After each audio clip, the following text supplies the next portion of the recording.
আসসালামু আলাইকুম রহমতুল্লাহ। Golden commerce কেয়ারের ধারাবাহিক প্রক্রিয়ায় আজকে আমাদের আলোচনার বিষয় management accounting chapter flexible budget. Flexible বাজেটে থেকে আমরা জাস্ট 8টা থেকে 10টা ম্যাথ করলেই প্রত্যেক বছরই এখান থেকে যে কোনো একটা ম্যাথ পরীক্ষা চলে আসবে।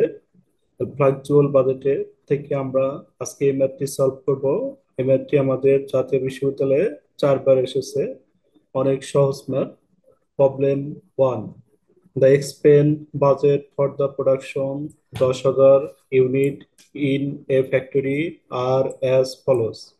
Particular cost per unit, raw material দেওয়া রয়েছে 80 টাকা, labour, variable overhead, fixed overhead, variable overhead direct, selling expense 10% fixed, distribution expense 20% fixed, administrative expense 50,000 টাকা।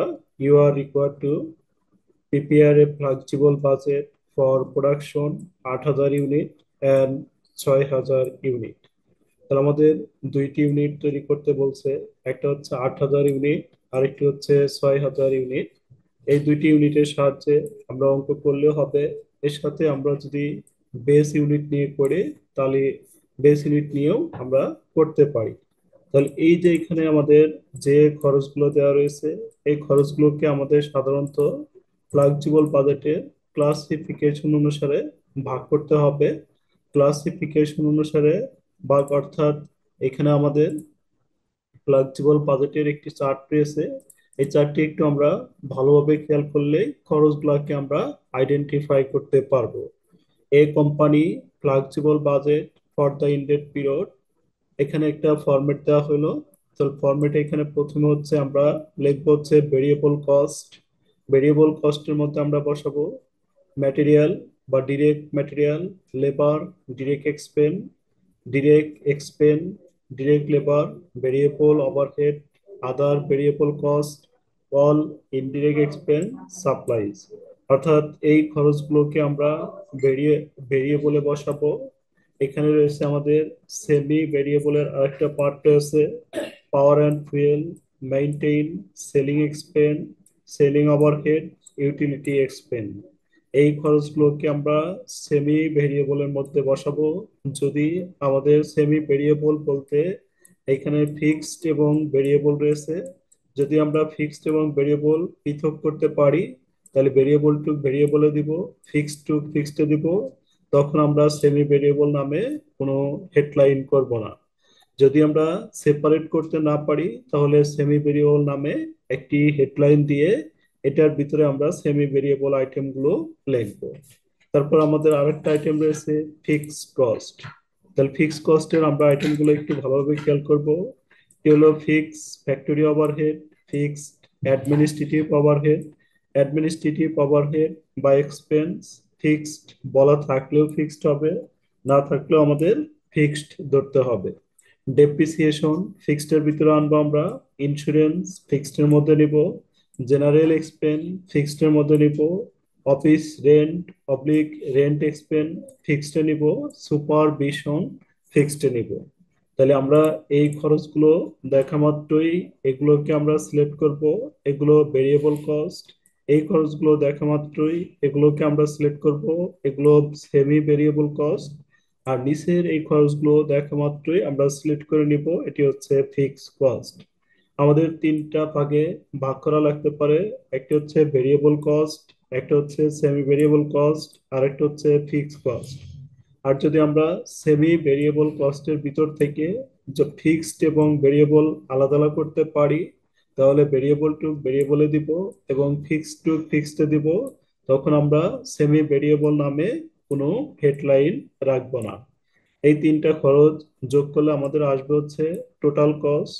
টোটাল কস্টের সাথে আমরা যদি প্রফিট যোগ করি, তাহলে প্রফিট যোগ করার পরে আমাদের আসবে সেলস।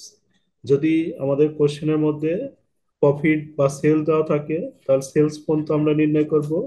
প্রফিট বা সেল যদি না দেওয়া থাকে, তাহলে আমরা ম্যাথটা টোটাল কস্ট পর্যন্ত নির্ণয় করব।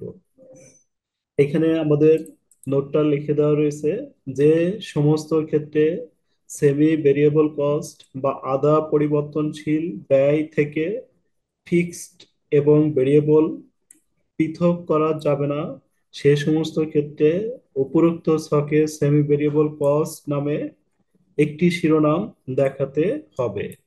কিন্তু যে সমস্ত ক্ষেত্রে সেমি ভেরিয়েবল কস্ট কে সেমি ভেরিয়েবল কস্ট ফিক্সড এবং ভেরিয়েবল পৃথক করা যাবে, সে সমস্ত ক্ষেত্রে অবশ্যই ফিক্সড এবং ভেরিয়েবল পৃথক করে দেখাতে হবে। এই ক্ষেত্রে সেমি ভেরিয়েবল কস্ট নামে কোনো শিরোনাম দেখানো যাবে না। আমরা ম্যাথটা করলে আরো ক্লিয়ার ভাবে বুঝতে পারবো। আমাদের এর আগে দুইটা ক্লাস রয়েছে, এই দুইটি ক্লাস আমাদের ইউটিউব চ্যানেল গোল্ডেন কমার্স কেয়ারে দেওয়া রয়েছে। এখান থেকে আপনারা আগের দুটি ক্লাস দেখে নিতে পারেন। আমাদের ক্লাসগুলো ধারাবাহিকভাবে আমাদের ইউটিউব চ্যানেলে আপলোড করা হবে। ইউটিউব চ্যানেল থেকে আপনারা ধারাবাহিকভাবে ক্লাসগুলো দেখে নিতে পারেন এবং যে কোনো সমস্যা হলে আমাদের হোয়াটসঅ্যাপ নাম্বারে যোগাযোগ করে পিডিএফ কপি সংগ্রহ করতে পারেন। তাহলে আমরা এখন দেখবো এখান থেকে আইডেন্টিফাই করব র ম্যাটেরিয়াল। তাহলে র ম্যাটেরিয়ালটা আমরা হচ্ছে ভেরিয়েবলের মধ্যে নিব, তারপর আমাদের লেবার ভেরিয়েবলের মধ্যে নিব, তারপর ভেরিয়েবল ওভারহেড ভেরিয়েবলে নিব, ফিক্সড ওভারহেড এটা আমরা ফিক্সডে বসাবো, ভেরিয়েবল ওভারহেড ডিরেক্ট তাহলে এটা ভেরিয়েবলে নিয়ে যাব, সেলিং এক্সপেন্স সেলিং এক্সপেন্স এটা পার্সেন্টেজ দেওয়া রয়েছে। পার্সেন্টেজ মানে হচ্ছে আমাদের 100%। এই 100%-এর মধ্যে থেকে আমাদের সেলিং এক্সপেন্স বলা রয়েছে 90%, 10% ফিক্সড। Selling expense 10% fixed. তাহলে আমরা বলতে পারি যদি 10% ফিক্সড হয়, বাকি থাকে 90%, এই 90% হচ্ছে আমাদের ভেরিয়েবল। তাহলে এই সেলিং এক্সপেন্সটা হচ্ছে আমাদের সেমি ভেরিয়েবল কস্ট। তাহলে এখানে আমরা সেপারেট করে দুই জায়গায় দিয়ে দিব, অর্থাৎ 10% আমরা ফিক্সডে দিয়ে দিব এবং বাকি 90% আমরা ভেরিয়েবলে নিব। Distribution expense 10% fix, 20% fix. Distribution এক্সপেন্সও same কাজ করবো, আমরা 20% ফিক্সড এর মধ্যে নিব, বাকি 80% ভেরিয়েবলের মধ্যে নিব। তাহলে আমরা যদি সেপারেট করতে পারি তাহলে আমাদের কোশ্চেনে সেমি ভেরিয়েবল নামে কোনো গড় দেখাবো না। অ্যাডমিনিস্ট্রেটিভ এক্সপেন্স সরাসরি ফিক্সডে নিব। তাহলে এখন আমরা ম্যাথটা করব। ম্যাথটা করার জন্য আমরা এইভাবে একটা গড় কাটবো। Details cost per unit level of activities, এখানে আমাদের বলছে 6000 ইউনিট এবং 8000 ইউনিট দুইটি তৈরি করতে বলছে। আর এখান থেকে আমাদের বেস ইউনিটটা নিয়ে আসবো 10,000 ইউনিট। তাহলে আমরা তিনটি ইউনিটের গড় কাটবো, একটি হচ্ছে 10,000 ইউনিট, একটি হচ্ছে 8000 ইউনিট, আর একটি হচ্ছে 6000 ইউনিট। তাহলে আমরা ভেরিয়েবল খরচগুলো ভেরিয়েবলের ভিতরে আলাদা আলাদা করে বসাবো। আমাদের প্রথমে রয়েছে ডিরেক্ট লেবার। ডিরেক্ট লেবারের প্রাইস রয়েছে কস্ট পার ইউনিট 80 টাকা। তাহলে ডিরেক্ট লেবার আমরা বসাবো, ডিরেক্ট লেবার প্রতি ইউনিটের দাম হচ্ছে 80 টাকা। এই 80 দিয়ে আমরা 10,000-কে গুণন দিব, 80 দিয়ে আমরা 8,000-এ গুণন দিব, 80 দিয়ে আমরা 6,000-কে গুণন দিব। তাহলে 80 দিয়ে 10,000-এ গুণন দিলে তাহলে এখানে হবে আমাদের 8 লক্ষ টাকা। 80 দিয়ে 8,000-এ গুণন দিলে 28টা 64, 6,40,000 টাকা। 80 দিয়ে আমরা 6,000-কে গুণন দিব, তাহলে 6 * 48, 4,80,000 টাকা। এভাবে আমরা র মেটেরিয়ালটা লিখবো, অর্থাৎ র মেটেরিয়াল রেট হচ্ছে 80 টাকা। এই 80 দিয়ে আমরা সব কোশ্চেন গুলোকে গুণন দিব, দিলে আমাদের টাকাগুলো বের হয়ে যাবে। এভাবে ভেরিয়েবল যত আইটেম রয়েছে সবগুলো আমরা সেম ভাবে লিখবো। এবার যদি আমরা লেবার লিখি তাহলে লেবারের প্রাইস রয়েছে আমাদের হচ্ছে 30 টাকা। এই 30 দিয়ে আমরা গুণন দিব হচ্ছে 10,000-কে, এই 30 দিয়ে গুণন দিব হচ্ছে 8,000-কে, 30 দিয়ে গুণন দিব হচ্ছে 6,000-কে। 30 দিয়ে যদি আমরা 10,000-কে গুণন দিই, 30 গুণন 10,000 তাহলে আমাদের হবে হচ্ছে 3 লক্ষ টাকা। 30 গুণন 8,000, 3 × 8 = 24, 2,40,000 টাকা। 30 গুণন 6,000, 1,80,000 টাকা। তাহলে আমাদের ম্যাটেরিয়াল এবং লেবার লিখলাম, ভেরিয়েবলের যত আইটেম আছে সব আইটেমগুলো আমরা সেম ভাবে লিখবো। তারপরে আমাদের রয়েছে হচ্ছে ভেরিয়েবল ওভারহেড। ভেরিয়েবল ওভারহেড দেওয়া রয়েছে আমাদের 25 টাকা পার ইউনিট। তাহলে আমরা ভেরিয়েবল ওভারহেড 25 দিয়ে 10,000-কে গুণন দিব। 25 দিয়ে 10,000-কে গুণন দিলে আমাদের হবে 2,50,000। 25 দিয়ে 8,000-কে গুণন দিব, বের হবে 2 লক্ষ টাকা। 25 দিয়ে 6,000-এর গুণন দিব, আমাদের বের হবে 1,50,000 টাকা। তারপরে আমাদের, তাহলে আমরা তিনটা দিলাম, এই তিনটা আমাদের ভেরিয়েবল ছিল দিলাম। এরপরে এটা রয়েছে আমাদের ফিক্স, তাহলে এটা আমরা ফিক্সডে নিয়ে যাব। তারপরে আমাদের রয়েছে ভেরিয়েবল ওভারহেড ডিরেক্ট, তাহলে ভেরিয়েবল ওভারহেড ডিরেক্ট আর ইনডিরেক্ট যাই বলা থাক এটা আমাদের ভেরিয়েবলের ভিতরে কাউন্ট করব আমরা। তাহলে ভেরিয়েবল ওভারহেড ডিরেক্ট রয়েছে আমাদের 5 টাকা করে। 5 দিয়ে আমরা 10,000-এর গুণন দিব। 5 দিয়ে 10,000-কে গুণন করলে 50,000। 5 দিয়ে 8,000-কে গুণন করলে 40,000। 5 দিয়ে 6,000-কে গুণন দিলে 5 6 30, 30,000। তাহলে আমাদের 50,000, 40,000, 30,000 বের হবে। ভেরিয়েবল ওভারহেডটা আমরা দিয়ে দিলাম ভেরিয়েবলের মধ্যে। এরপরে আমাদের যে আইটেমটা রয়েছে সেলিং এক্সপেন্স, সেলিং এক্সপেন্সে আমাদের প্রবলেম রয়েছে। সেলিং এক্সপেন্সে বলা রয়েছে 10% ফিক্সড। তাহলে আমরা জানি পার্সেন্টেজ হচ্ছে আমাদের 100%। এখানে আমাদের দুইটা জিনিস থাকবে, একটা হচ্ছে ফিক্সড, আরেকটা হচ্ছে ভেরিয়েবল। সেলিং এক্সপেন্স বলা বলা রয়েছে 10% ফিক্স। তাহলে 10% যদি ফিক্সড হয়, বাকি থাকে আমাদের 90%। এই 90% আমাদের ভেরিয়েবল। তাহলে আমরা এখানে লিখবো সেলিং এক্সপেন্স। সেলিং এক্সপেন্স লেখার পরে আমরা লিখবো হচ্ছে ভাবে, অর্থাৎ সেলিং এক্সপেন্স আমাদের এখানে লিখবো সেলিং এক্সপেন্স। সেলিং এক্সপেন্স, তাহলে আমাদের সেলিং এক্সপেন্সটা হবে 10% ফিক্সড। তাহলে বাকি থাকে আমাদের 90%। 90% আমরা ভেরিয়েবলে লিখবো।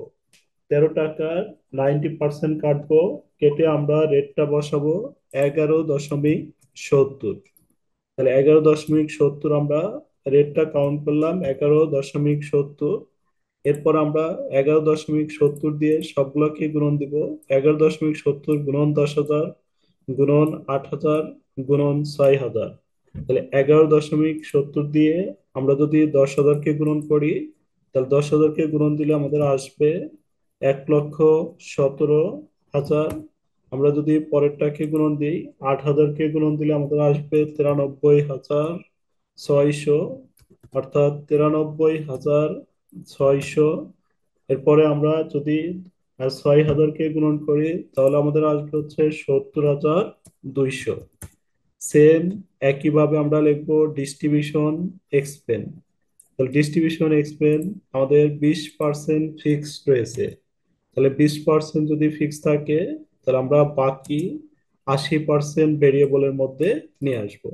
তাহলে ডিস্ট্রিবিউশন এক্সপেন্স লিখে আমাদের ডিস্ট্রিবিউশন এক্সপেন্সের রেট রয়েছে হচ্ছে আমাদের, ডিস্ট্রিবিউশন এক্সপেন্স রয়েছে আমাদের 7 টাকা করে। তাহলে আমরা এখানে লিখবো ডিস্ট্রিবিউশন এক্সপেন্স 7। আর ফিক্সড বলা রয়েছে ডিস্ট্রিবিউশন এক্সপেন্স ফিক্সড হলো 20%। তাহলে আমাদের বাকি থাকবে 80%। 80% আমরা ভেরিয়েবলে বসাবো। 7 টাকার 80%, তাহলে 7 টাকার 80% আমাদের 5.60। আমরা লিখবো 5.60। 5.60 দিয়ে এবার আমরা সবগুলোকে গুণন দিব। 10,000-কে গুণন দিব, 8,000-কে গুণন দিব, 6,000-কে গুণন দিব। 5.60 দিয়ে গুণন করলে, 10,000-কে গুণন করলে আমাদের আসবে 56,000। পরেরটাকে গুণন করলে আমাদের আসবে হচ্ছে 44,800 টাকা। এর পরেরটাকে যদি আমরা গুণন করি, তাহলে আমাদের আসবে 33,600 টাকা। তাহলে আমরা 33,600 টাকা নামাবো পরেরটা। 33,000, 33,600। 33,600 নামানোর পর এরপর আমরা কাজ করব 33,600, অর্থাৎ 33,600 টাকা। 33,600 টাকা লেখার পর আমাদের ভেরিয়েবল আইটেম গুলো শেষ। এবার আমরা কস্ট পার ইউনিটটা যোগ করলাম 157.35। তারপর আমরা এটা যোগ করব 10,000 ইউনিটেরটা যোগ করব, 8,000 ইউনিটেরটা যোগ করব, 6,000 ইউনিটেরটা যোগ করব। যোগ করার পর এটা আমরা একটানে ক্লোজ করে দিব। অর্থাৎ যোগ করার পর এটাকে আমরা একটানে ক্লোজ করে দিব দ্য টোটাল ভেরিয়েবল কস্ট। তাহলে টোটাল ভেরিয়েবল কস্ট, এখানে যেহেতু ভেরিয়েবল এবং ফিক্সড আলাদা আলাদা করা যাচ্ছে, তাহলে সেমি ভেরিয়েবল নামে কোনো ঘর দিতে হবে না। এরপরে আমরা সরাসরি লিখবো ফিক্সড কস্ট। তাহলে ফিক্সড কস্টের মধ্যে এই সেলিং এক্সপেন্স 10% ফিক্সড রয়েছে, তাহলে আমরা লিখবো হচ্ছে সেলিং এক্সপেন্সের টাকা দেওয়া রয়েছে 13 টাকা। এই 13 টাকার হচ্ছে 10% ফিক্সড, 13 গুণন 10%, 13 গুণন 10% আমাদের বের হবে 1.3। তাহলে আমরা লিখবো 1.30। 1.30 লেখার পর আমরা এই 1.30 দিয়ে শুধুমাত্র বেস ইউনিটকে গুণন করব। 1.30 দিয়ে আমাদের বেস ইউনিট হচ্ছে 10,000। এই 10,000কে গুণন করলে আমাদের আসবে 13,000। এখানেও হবে 13,000, এখানেও হবে 13,000। আমরা জানি ফিক্সড সকল লেভেলে সমান থাকবে। ফিক্সড এর রেট দিয়ে এই দুইটাকে আমরা গুণন করব না। অর্থাৎ ফিক্সড এর রেট দিয়ে বেস ইউনিটকে গুণন করব। বেস ইউনিট হচ্ছিল আমাদের 10,000, 10,000কে গুণন করলে 13,000 টাকা হয়। তাহলে আমরা এখানে লিখবো 13,000, এখানেও লিখবো 13,000, এখানেও লিখবো 13,000।